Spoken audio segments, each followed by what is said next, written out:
Subscribe now and press the bell icon. Never miss an update. Good morning everyone. जैसा कि आप जानते हैं, हमने पिछली कक्षा में अम्ल क्षार और लवण का चैप्टर स्टार्ट किया था। तो उस चैप्टर में पिछली कक्षा तक आर्हेनियस का अम्ल क्षारक सिद्धांत इस अवधारणा तक हम पहुंचे थे। तो आपको बताया गया था कि आर्हेनियस का जो अम्ल क्षारक सिद्धांत होता है उसे आयनन सिद्धांत भी कहते हैं। तो उस आयनन सिद्धांत के बारे में हमने उस दिन बताया था। अगर आपने ध्यान नहीं दिया है तो एक बार और देख लीजिए। आयनन सिद्धांत बताने के बाद हम इस आर्हेनियस का अम्ल क्षारक सिद्धांत पढ़े। देखिए आयनन होता क्या है।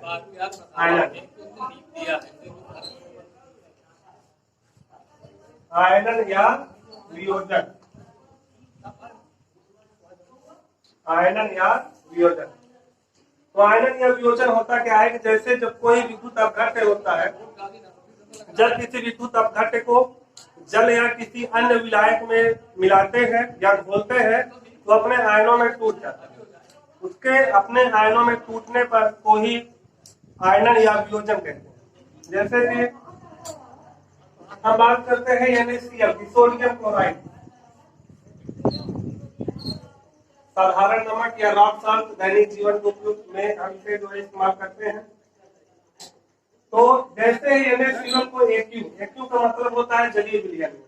जैसे ही हम नमक को जलीय विलयन में डुबोते हैं जल में, देखिए विलायक जो हमारा होता है, यहाँ पे जल जो है विलायक है। विलायक आवश्यकता अनुसार हो सकता है, जल भी हो सकता है या अन्य कोई विलायक भी हो सकता है। जरूरी नहीं है कि विलायक जल ही हो। NaCl सोडियम क्लोराइड साधारण नमक को जब हम जल में मिलाते हैं तो अपने आयन Na प्लस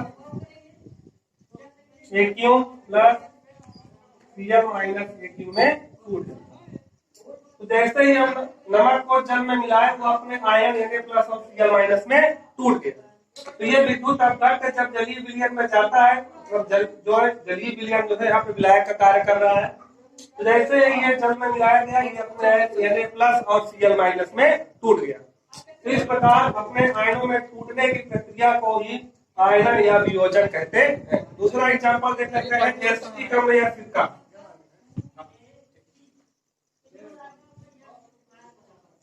एसिटिक अम्ल या सिरका, इसका भी इस्तेमाल आप दैनिक जीवन में खूब करते हैं।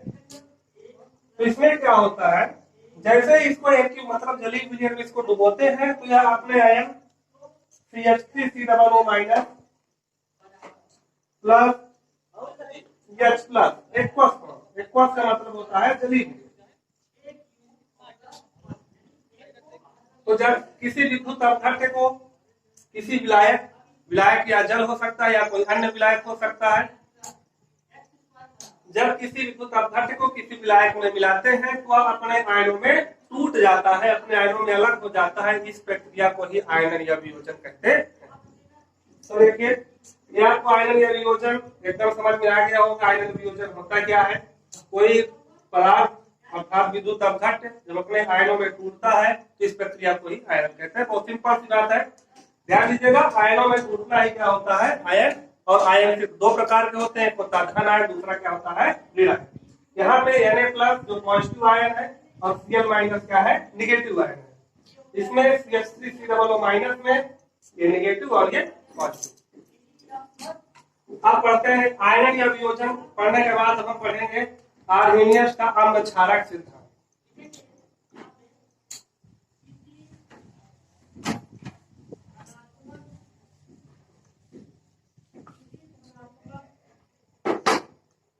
देखिए अब अम्ल की बात करते हैं। आर्हेनियस ने कहा कि अम्ल वे पदार्थ होते हैं जिन्हें हम जैसे ही जल में डुबोए वो अपने आयन H प्लस में टूट जाए। H प्लस मतलब प्रोटॉन। देखिए आर्हेनियस के अनुसार वे पदार्थ जो जलीय विलयन में डुबोने पर H प्लस आयन देते हैं अम्ल कहलाते हैं। जैसे यदि हम बात करें HCl की, HCl को बोलते हैं हाइड्रोक्लोरिक अम्ल। हाइड्रोक्लोरिक अम्ल ये हमारा हाइड्रोक्लोरिक अम्ल एक एसिड अम्ल है, जिसे जब हम जलीय विलयन में मिलाते हैं तो यह अपने आयन किसमें टूटेगा, आयन के अनुसार पर यह विद्युत अपघट्य भी है। जब ही यह टूटेगा तो H प्लस और Cl माइनस में टूटेगा, H plus AQ plus Cl minus AQ। तो आर्हेनियस के अनुसार वे पदार्थ जो जल में घोलने पर H प्लस आयन देते हैं अर्थात हाइड्रोजन आयन, इसे H प्लस या प्रोटॉन भी कहते हैं। प्रोटॉन क्यों कहते हैं आप इसे पिछली कक्षा में पढ़ चुके होंगे, इसके विषय में जानते होंगे। अगर नहीं जानते हैं तो एक बार देख लीजिए। जैसे कि हमारा हाइड्रोजन होता है 1H1 अर्थात हाइड्रोजन में एक उसका परमाणु क्रमांक 1 होता है, उसमें इलेक्ट्रॉनों की संख्या क्या होती है, 1 होती है। तो यहाँ पे इलेक्ट्रॉन कितना है, 1 है, और प्रोटॉन कितना है, 1 है। 1H1 अर्थात प्रोटियम या हाइड्रोजन में कोई भी न्यूट्रॉन उपस्थित नहीं होता है। तो जब हम इसका आयनाइजेशन, जब ये एक इलेक्ट्रॉन त्यागता है, तो यहाँ पे क्या होता है, ये पॉजिटिव आयन बनाता है। कहने का मतलब यहाँ पे एक इलेक्ट्रॉन पे नेगेटिव चार्ज, एक प्रोटॉन पे पॉजिटिव चार्ज, तो यहाँ पे ये उदासीन हो जाता है, 0, इस पे कोई आवेश नहीं रहता। लेकिन जैसे ही ये इलेक्ट्रॉन को त्याग देता है, एक इलेक्ट्रॉन जो इसमें उपस्थित होता है, तो जब वो एक इलेक्ट्रॉन को त्याग देता है तो यहाँ पे इसके पास इलेक्ट्रॉन हो जाते हैं 0, जबकि यहाँ पे प्रोटॉनों की संख्या क्या हो जाती है, 1। तो इस पे कौन सा वाला जाता है, प्लस।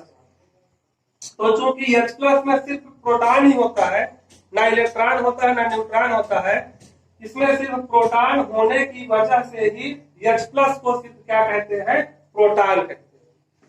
H प्लस को प्रोटॉन कहने का मतलब आप समझ रहे होंगे, हाइड्रोजन आयन को प्रोटॉन क्यों कहते हैं, क्योंकि ये जो प्रोटियम होता है या हाइड्रोजन होता है, इसमें सिर्फ एक इलेक्ट्रॉन होता है और एक प्रोटॉन होता है। जब यह एक इलेक्ट्रॉन त्याग देता है तो बनाता है H प्लस, क्योंकि इसका एक इलेक्ट्रॉन निकल जाएगा, इसका नेगेटिव चार्ज खत्म हो जाएगा, तो इसमें पॉजिटिव चार्ज की अधिकता हो जाएगी। तो एक पॉजिटिव चार्ज यहाँ बचता है, वो यहाँ पे आ जाएगा। तो इस वजह से ही हम इसे H प्लस को प्रोटॉन कहते हैं, क्योंकि इसमें सिर्फ प्रोटॉन होता है, इसमें ना इलेक्ट्रॉन होता है ना न्यूट्रॉन होता है। जाहिर सी बात है, आपको समझ में आ गया होगा कि H प्लस को प्रोटॉन क्यों कहते हैं। इसे H प्लस को हाइड्रोजन आयन भी बोलते हैं और प्रोटॉन भी बोलते हैं। तो आर्हेनियस के अनुसार वे पदार्थ हम होते हैं जो जलीय विलयन में H प्लस आयन देते हैं, वो कहलाते हैं अम्ल। और दूसरा एग्जाम्पल देख लीजिए, जैसे हम कहते हैं HNO3 नाइट्रिक अम्ल, एक्वस फॉर्म मतलब जल में मिला दिए।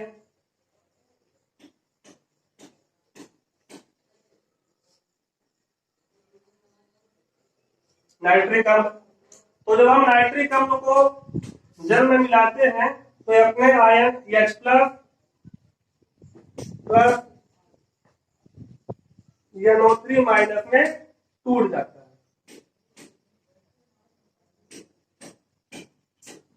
क्योंकि ये दोनों पदार्थ अर्थात विद्युत अपघट्य भी हैं, क्योंकि ये दोनों पदार्थ जल में घोलने पर अपने आयनों में टूट जाते हैं, और अपने आयनों में टूट करके सिर्फ H प्लस आयन देते हैं। धनावेश में जो आयन होता है वो होता है H प्लस आयन होता है, अन्य ऋणावेश आयन होते हैं। तो आर्हेनियस के अनुसार ऐसे पदार्थ जो जलीय विलयन में H प्लस आयन अर्थात हाइड्रोजन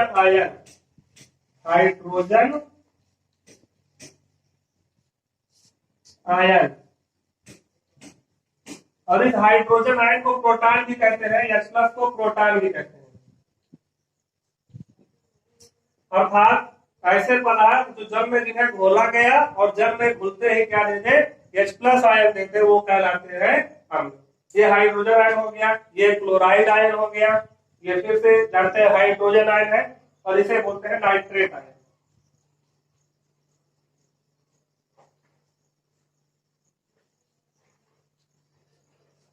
जाहिर सी बात है, आपको आर्हेनियस के अनुसार आपको अम्ल की परिभाषा स्पष्ट हो गई होगी।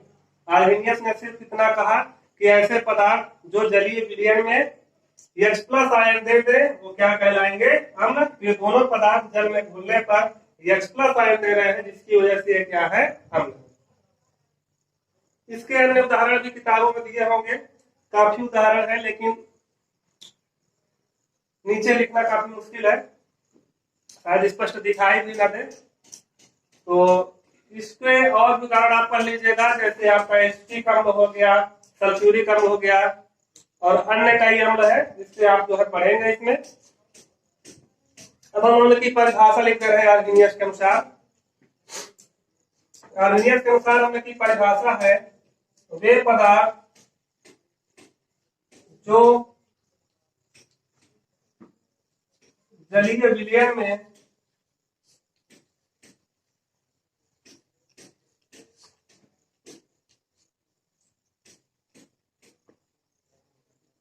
H+ आयन अर्थात हाइड्रोजन आयन या प्रोटॉन, आप समझ रहे हैं, आपको बताया गया है वे पदार्थ जो जलीय विलयन में H+ अर्थात आप जानते हैं हाइड्रोजन आयन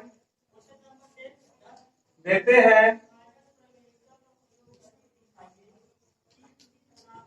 अम्ल कहलाते हैं।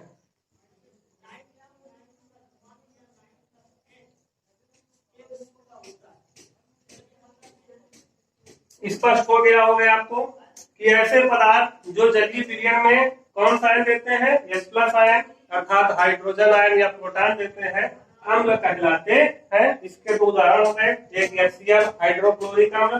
जब हम इस हाइड्रोक्लोरिक अम्ल को जल में मिलाते हैं तो यह अपने आयन H+ और Cl- में टूट जाता है।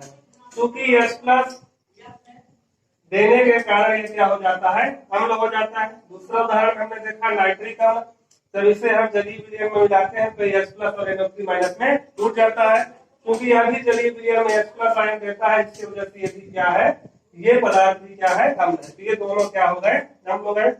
दो उदाहरण इसके हो गए हैं, बाकी उदाहरण आप लोग किताबों से पढ़ लेंगे। अब इसकी परिभाषा स्पष्ट रूप से आप लिख लेंगे, अम्ल वे पदार्थ जो जलीय विलयन में H+ आयन देते हैं, अम्ल कहलाते हैं। इसका आप स्क्रीनशॉट ले लीजिए लिखने के लिए।